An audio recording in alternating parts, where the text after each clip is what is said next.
Assalamualaikum dan salam sejahtera. Sekali lagi anda bersama dengan saya, Grace Aisyah Kedayan dalam Sekilas Fakta edisi Selasa 13 September.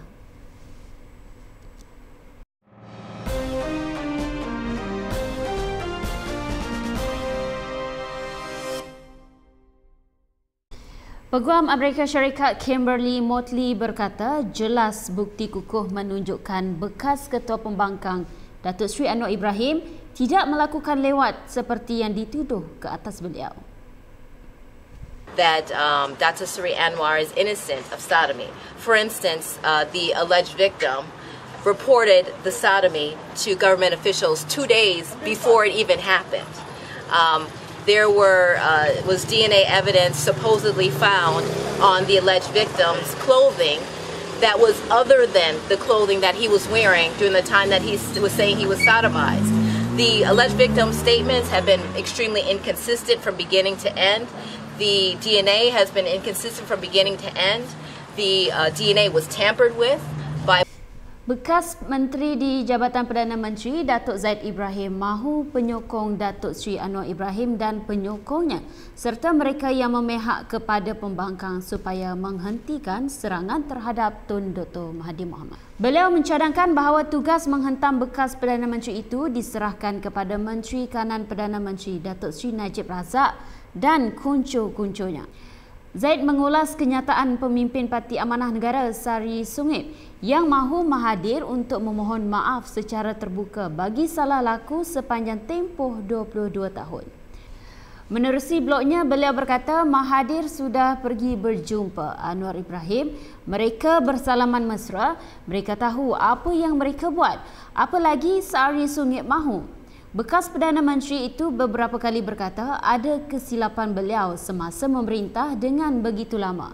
Selain itu, beliau meminta maaf di atas pindaan perlembagaan yang menjejaskan kuasa raja-raja dahulu.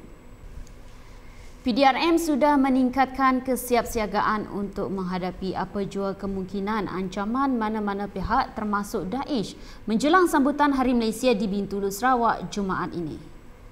Menjelang Hari Malaysia ni, kita di seluruh negara kita akan pertingkatkan kesiapsiagaan kita terhadap apa juga ancaman baik daripada Daesh dan juga mana-mana pihak yang cuba mengganggu-gugat kelancaran majlis perayaan sambutan Hari Malaysia yang akan kita adakan di Bintulu tahun ini. Kementerian Pendidikan menyifatkan dakwaan soalan palsu ujian pencapaian sekolah rendah UPSR 2016 tersebar luas di media sosial baru-baru ini sebagai satu fitnah. Pihak MCMC telah meminta 2 minggu untuk respon dan saya pasti mereka akan melakukan siasatan dan kerana saya hendak tindakan diambil terhadap mereka yang telah menyebarkan satu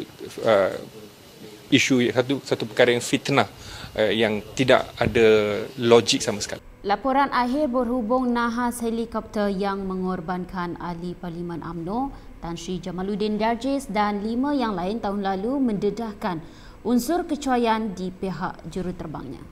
Menurut laporan setebal 117 muka surat yang dikeluarkan oleh Biro Penyiasatan Kemalangan Udara Malaysia, Kapten Clifford Fournier gagal untuk memeriksa kebocoran minyak berlebihan.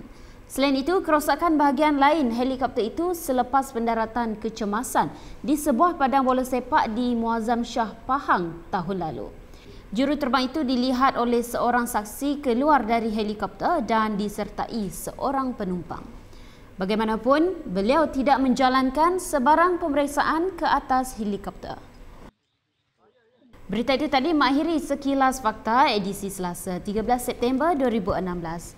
Baik, jangan lupa layari laman web kami di www.kinitv.com/bm untuk mengetahui berita selanjutnya. Saya Grace Aisyah Kedayan, salam hormat dan kita jumpa lagi.